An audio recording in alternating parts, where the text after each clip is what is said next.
Kenapa negara Indonesia ya tidak fokus pada pemberantasan korupsi? Kenapa hukum kita itu banyak sekali celahnya? Itu yang ditanyakan sebenarnya. Ini kayak disengaja gitu. Kayak disengaja, memang Indonesia ini memang disengaja untuk memelihara koruptor. Itu yang gue selama ini gue pikirkan gitu. Kenapa ya negara kita itu kayak sengaja memelihara koruptor? Kenapa? Ya lihat aja hukumnya. Banyak celah sekali di dalam sistem hukum kita. Ya kita buka-bukan aja gitu. Kita jangan tutup-tutupi ya sebuah negara yang memang bobrok dalam sistem hukum, buruk dalam sistem hukum. Ya saya mohonlah pada presiden yang baru ini untuk memperbaiki sistem hukum kita. Setidaknya satu hal, kalau kita ingin negara maju, berikanlah hukum yang sangat-sangat berat untuk para koruptor. Salah satu masalah utama dari negara kita, ya masalah pertama itu adalah korupsi. Makanya negara kita namanya maju. Kedua, pendidikan. Itu aja. Pengelolaan, pendidikan, semuanya itu ada kontradiksi gitu, ya. Ada kaitannya gitu. Korupsi itu ada kaitannya dengan pendidikan juga. Dan pendidikan kita itu juga pendidikan di politisi gitu. Kenapa? Ya kalau kita perhatikan pendidikan kita itu lebih fokus apa yang dibutuhkan para perusahaan, bukan apa yang kehebatan anak itu gitu. Misalkan kalau anak ini hebat dalam olahraga, mereka nggak peduli. Mereka akan tetap paksakan anak ini di sini semua harus bisa gitu. Mau tamu ya anak itu tertekan. Itu ya sistem pendidikan kita juga harus dirubah. Menurut aku ada sistem ya yang memang bagaimanapun kalau ingin negara ini maju, ya korupsinya itu harus kurang. Itu yang harus kita lihat ya sebagai masyarakat, sebagai negara.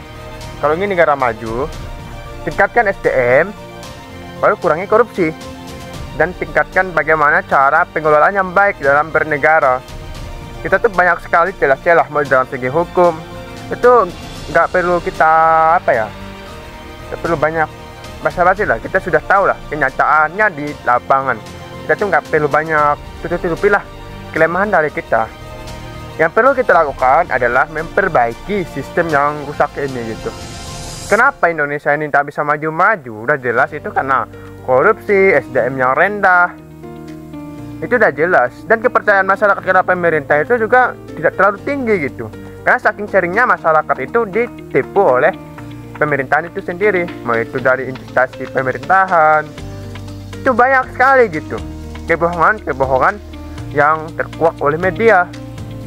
Jadi bagaimana ya negara kita ini? Bagaimana mau maju?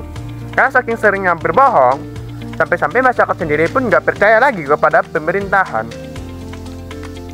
Ya tidak semua sih dalam instansi itu, tapi dari situ kita sadar bahwa kalau ingin bernegara baik, ya pertama tingkatkanlah SDM kita. Karena masalah utamanya dalam bernegara itu, kalau ingin maju, SDM-nya harus meningkat. Kedua, ya korupsi itu juga harus diperhatikan. Bagaimana kita harus meminimalisir korupsi ini? Harus ada sistem yang membuat supaya celah di dalam korupsi itu rendah sekali gitu. Kalau korupsi itu nggak mungkin lah kita bisa hilangkan, namanya korupsi. Tapi kalau korupsi dalam jumlah besar, setidaknya jangan sampai terjadi gitu. Itu jangan sampai terjadi. Apapun caranya, kita gunakan putar otak supaya ya karena itu tadilah masyarakat memilih kalian. Karena itulah masyarakat memilih kalian. Supaya apa ya, masyarakat itu berharap ya supaya negara ini maju sebenarnya. Cuma kita tahu juga lah karena SDM kita ini rendah, jadi mereka itu cuma tidak melihat masa depan, yang mereka lihat secara instan. Investasi ke masa depan itu penting. Negara kita itu sebenarnya berpotensi menjadi negara teradidaya gitu, sangat berpotensi. Cuma pengelolaannya bagaimana gitu. Pengelolaan kita dalam negara itu sangat-sangat buruk. Karena dari sistem pendidikan aja itu sangat-sangat buruk juga gitu.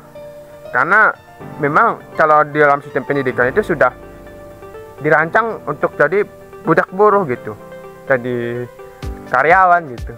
Bukan apa yang mereka kuasai, apa yang mereka pahami gitu. Ya saya harap lah pendidikan ini harus ada perbaikan gitu. Korupsi juga harus rendah. Kita nih dari 100 negara ya, dari 100 negara kita tuh ranking 99. Bagaimana gitu? Ini tidak diperhatikan lah. Bagaimana mau maju negara kita kalau ini tidak diperhatikan? Yang utama kan harus diperhatikan itu bagaimana jadi negara maju, bagaimana jadi negara adidaya gitu.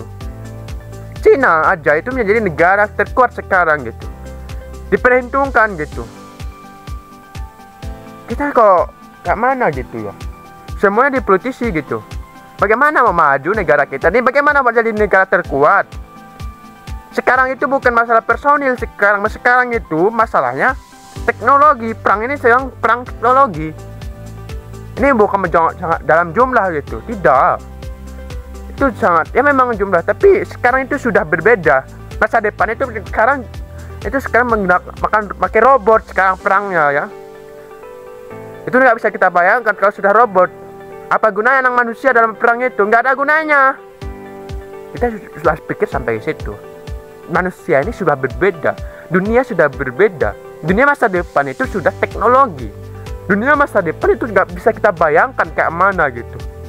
Kayak mana majunya, kayak mana sistem pertahanannya, kayak mana apa yang akan dilakukan, apa yang akan diperlukan, apa yang akan ditinggalkan gitu. Apa yang tidak diperlukan di masa depan. Itu banyak gitu. Semua sudah berevolusi gitu. Kita harus pikirkan apa yang diperlukan di masa depan. Jangan kita tuh justru berpikir ke belakang. Ini yang harus kita perhatikan dalam bernegara.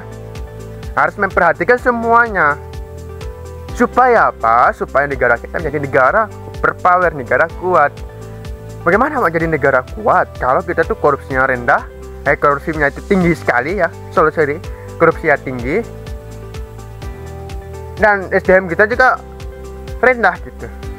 Ya bagaimana mau diperhitungkan kekuatan kita gitu? Tidak akan diperhitungkan. Ya saya mohonlah, dengarkan ini.